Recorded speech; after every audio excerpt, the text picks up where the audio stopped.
This is David Murphy with Marshfield Medical Center Credit Union. We recently implemented the new multi-factor authentication upgrade for Oasis for the online banking, and we wanted to share a couple tips on what to expect with the project going forward.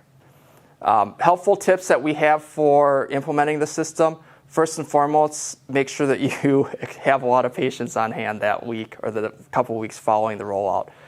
Change is hard on everyone, and we experience that first and foremost, even with individuals who I would think are tech savvy and should have a good grasp on this. A lot of people did struggle with the new system, and we had some people who did get pretty angry at us ultimately, but we maintained our calm, walked them through the process, and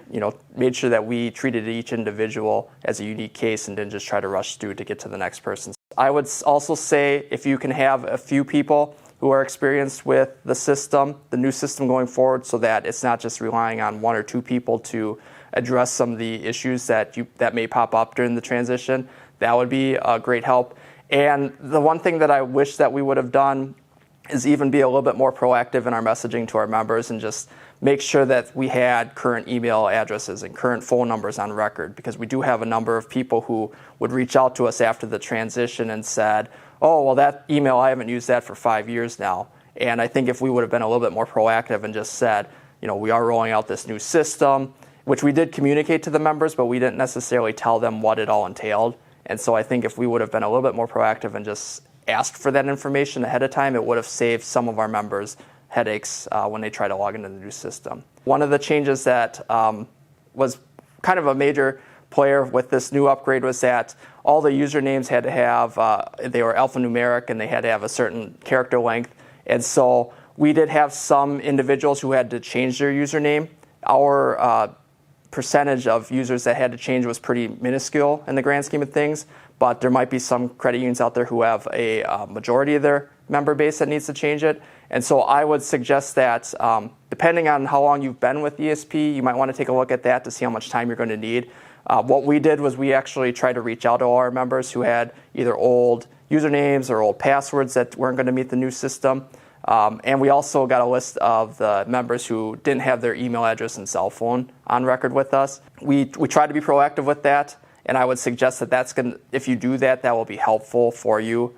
in implementing the new system. Another tip that we implemented was before we implemented the new Oasis system, we actually rolled out a series of videos that we launched to the membership ahead of time, but then made them available on the day that we made the transition. And essentially they were how-to videos on how to log into the new system, if you needed to enroll for the first time, what you needed to do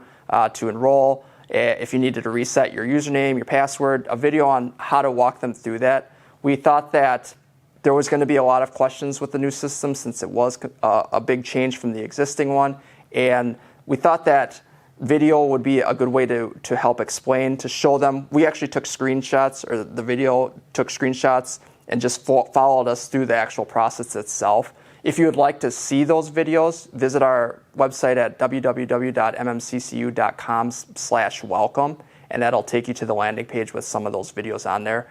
Feel free to reference those if you would like, or create your own as well. But we found that was helpful. We did have a lot of people who visited those videos, and